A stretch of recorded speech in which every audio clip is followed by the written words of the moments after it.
Hi, everyone. Welcome back to Dobby Books. This is Denise. Happy Friday to everybody. The weekend is here. Yay!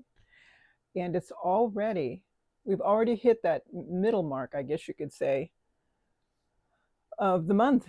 We've just passed the first half of the month, with today being the 16th of October, if I'm not mistaken. And it's just flying by. And the older you get, the faster it goes. So I want to check in on what I've been reading during the week. And let me start with what I'm still reading. I just started Mary Shelley's Frankenstein, the 1818 text, and I skipped the preface because it was not written by the author, and of course, any introduction or preface not written by an author is usually going to uh, tell you what the whole book's about, and it just ruins your own experience. So I have skipped that, and I've only just now started in chapter 1. Prior to that, there were letters. So these were letters that a man was writing to his sister, and this gentleman is telling his sister about his experiences. He's heading north, and he first talks about how he's gathering all the resources that he needs to get a ship together to sail, and then the other letter talks about what he's experienced up until that time, the crew, the captain, and one of the final letters is telling his sister of a strange thing that he and his crew saw. And they saw a very large man uh, running a sledge of dogs, and he was just so, here's this solitary man on the ice, and they could see him in the distance there, and it just sort of struck them. I was like, what's he doing by himself, way out here? And he seemed so as if he were in pursuit of something, and it just struck them. That just, how strange. And then the final letter is when this brother is telling his sister that they found a man uh, in a terrible state, um, on a sledge with only one remaining dog. And obviously, he'd been through a terrible ordeal. So they brought him on board, and they gave him time to recover. And in time, this man began to confide his story to the writer of this letter. And so the rest of the book is going to then transition us into this story of Dr. Frankenstein and his creation and what it brought to his life. And as Dr. Frankenstein will tell this man this on the boat, it has destroyed everything good in his life. So there we are. The stage has been set, and I'm going to start my adventure. And the next one I'm still reading, I was finally able to get back into this, Silent Flame by Caroline Nelson. And our protagonist has now passed all her training and final tests, if you will, to see if she could be fully initiated into this elite warrior group. And she does pass that test, and now there's a big banquet that's offered in her honor. And she's moving on to the next phase. So far, so good. I'm interested. I want to see what's going to happen. And then the last one that I'm still reading is Deep Reading by the three authors, and these are three Christian authors who are both high school and college teachers. And today, I read such a great chapter. Remember how I brought up previously that they had to watch out for, careful readers, deep readers, watch out for that mindset that puts us into them, us, creating that wall between us. And they expand on that more when they're talking about the topic that they refer to as beyond dogmatism. And they bring up some excellent quotations. If I could just share one or two with you. They give us 3 principles of deep reading if we don't want to be guilty of this otherness that both sides do. And these are reading promiscuously, forgetting the self, and distinguishing between cultural mores and presentations of good and evil. And then they expand on that. Promiscuous reading is a term that they borrowed from John Milton. And the quote that they bring up is this. In 1644, Milton published a political tract, Areopagitica, what a word, that argued against a censorship policy implemented by the British government in relation to the printing press. Milton argues for the liberty of unlicensed printing, out of his belief that our exposure to both truth and lies develops our ability to judge rightly and to identify both truth and falsehood. He writes, "The knowledge and survey of vice is in this world so necessary to the constituting of human virtue, and the scanning of error to the confirmation of truth, that we more safely and with less danger scout into the regions of sin and falsity by reading all manner of tractates and hearing all manner of reason." He concludes that this is the benefit which may be had of books promiscuously read. And this is the mindset that the authors encourage us to have. Just from my own experience, there are many Christian groups who will say, I don't want to read that stuff. I don't want to corrupt my mind. This is not something that for example, our children should be exposed to. This would be part of the book censorship and book banning movements that we've had in these recent years. And the authors are speaking against that a deep reader reads to understand where the other side is coming from. You may come out of that whole experience still disagreeing, but at least you better understand. And that in itself can prevent a wall from going up and rather invites conversation, friendly debate. What's happened in our day and age now, they say, is the direct result of us being too superficial. I don't agree with this. Toss it out. And both sides have done that. They also bring up, now that was reading promiscuously. In other words, read it all. Don't just say, well, this is against what my religious beliefs are, or I've never had this experience. These people are talking about a life experience that I can't relate to. Things like that. The authors are saying, read it anyway. They talked about how they had to read about, as teachers, they were required to read academic texts and biographies about topics that dealt with DEI, because they had to be educated on that to be educators, teachers, and college professors. And they mentioned some titles that they read and how all of them benefited from that experience. They would not have chosen those books otherwise, unless they had been directed to as they were for their profession. And they say that rather than viewing this as something that's a threat, rather view it as an opportunity. And I agree with that. They also bring up reading with the proper mindset.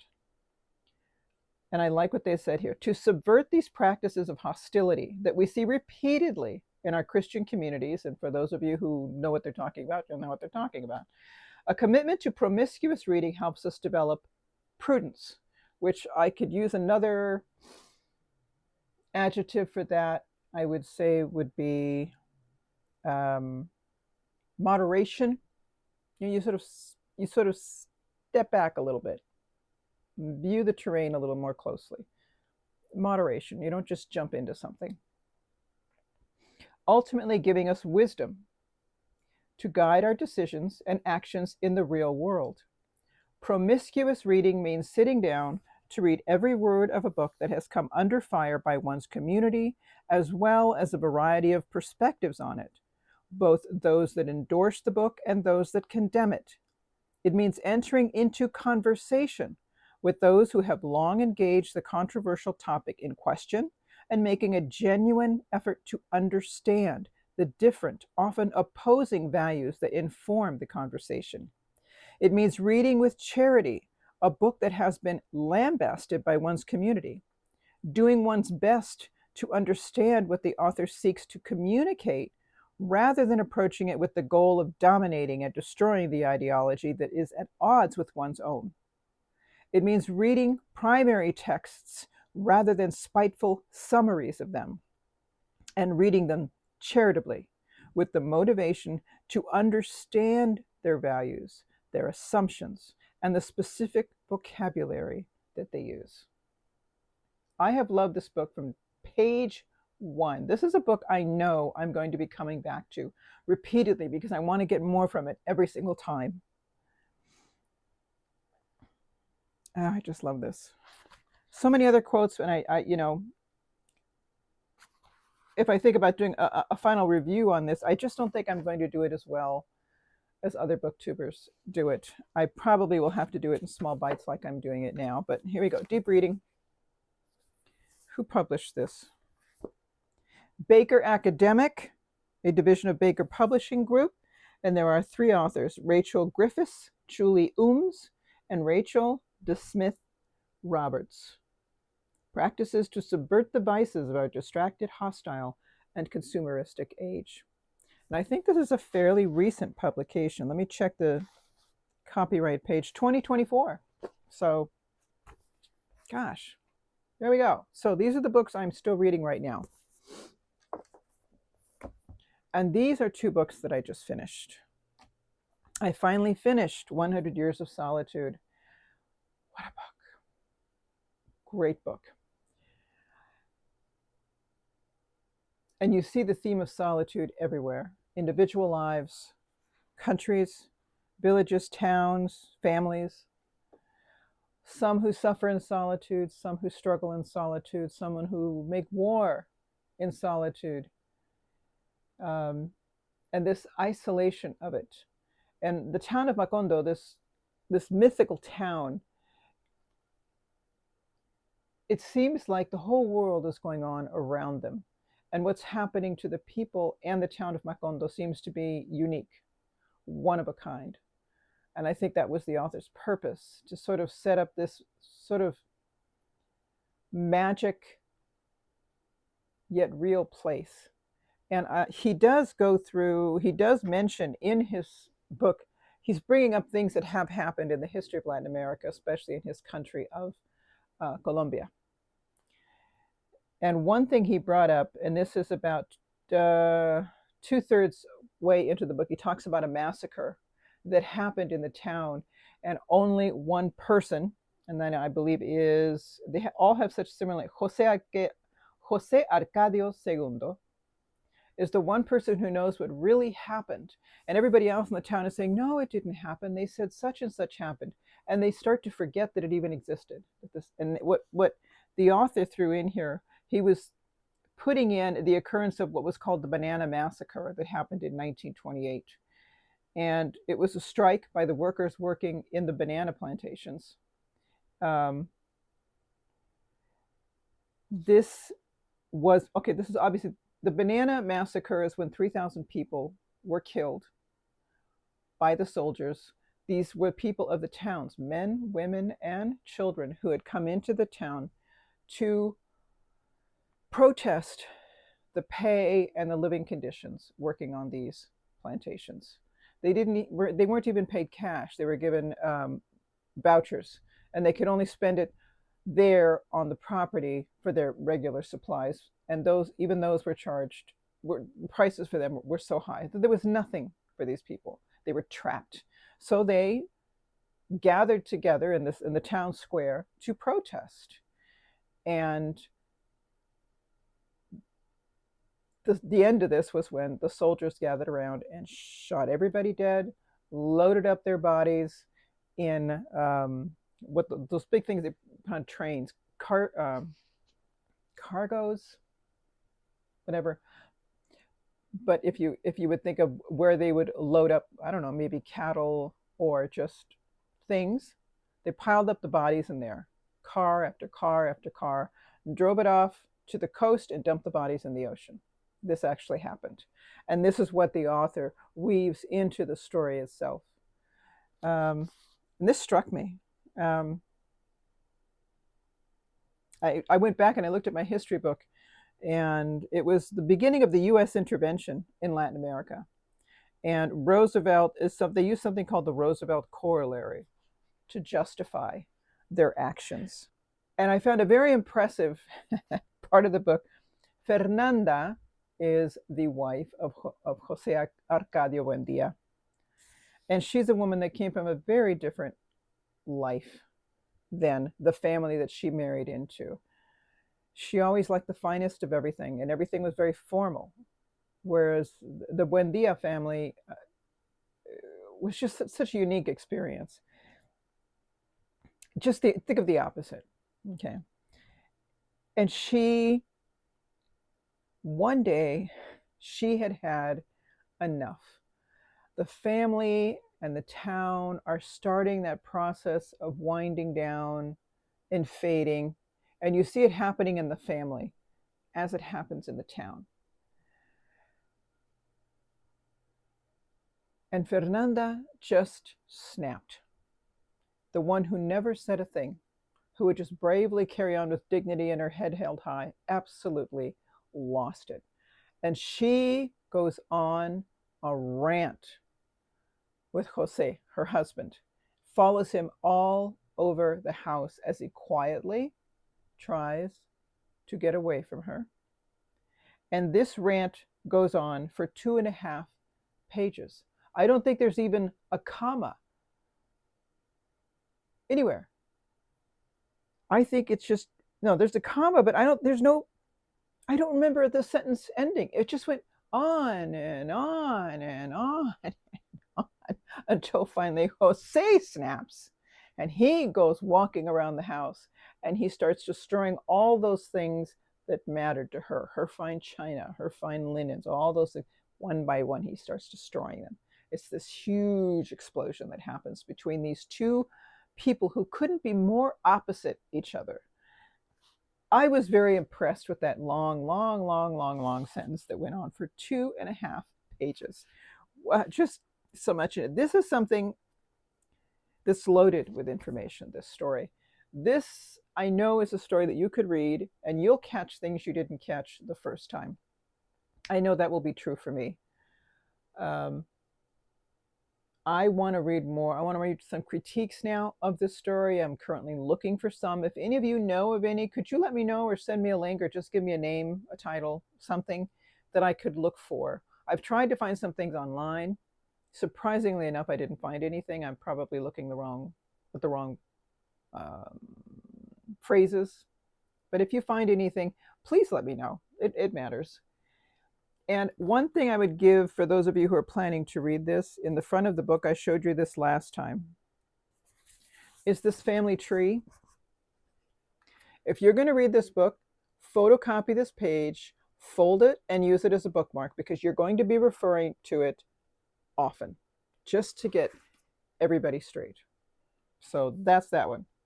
Wonderful, wonderful story. 100 Years of Solitude by Gabriel Garcia Marquez. And the final book that I finished is The Haunting of Hill House by Shirley Jackson. Wow. This is one of those horror stories without the blood and the gore. This is the one that's not like a literal kind of horror story. Like when you'd read, like, I was just thinking of Carrie. Carrie was horror because it was just so in your face, right? Nothing was subtle. It was what he said it was is what it was. Whereas with Shirley Jackson, it's just always just under the surface, that tension building, and you wonder when the other shoe is going to drop. And the ending, of course, is different than the movie. Some of the settings, situations that were set up in the house, different than the movie. Of course, that's always going to happen because the directors take creative license. The ending on this one made sense. I'm not surprised it ended the way it did. But I have to say, in spite of that, I think this was a fantastic story. And this was one of her later books. I am looking forward to reading more from Shirley Jackson. I have her other titles. Oh, I have The Lottery, We Have Always Lived in the Castle, and I have one other one, and I can't think of what it is, but I definitely want to read through these. And I love this experience of finding authors that really appeal to me, because now I can get to know them and their writing better. I've already read a bit of a biography on Marquez, and a little bit on Shirley Jackson. I haven't read any critiques on her books. I'm not going to do that until I read a few more, just because I just want to find more on Marquez. And that is what I've got, people. That's what I've been reading. So Hispanic Heritage Month is over. It ended yesterday, and I finished Garcia Marquez a couple of days before it ended, and I'm very proud of myself. And now I have 2 weeks left to finish the last 2 books that I chose to read for the month: The Saturday Night Ghost Club and Late Returns by Joe Hill. And this is a short book, and I believe that this book here would be considered a middle grade. So, I should be able to get through it fairly quickly. I think I can do this in 2 weeks. All right, that's it, everybody. Thanks for hanging out with me. Remember to press like and subscribe. I will see you in just a couple of days. I love you all. Take care and be safe. Bye-bye.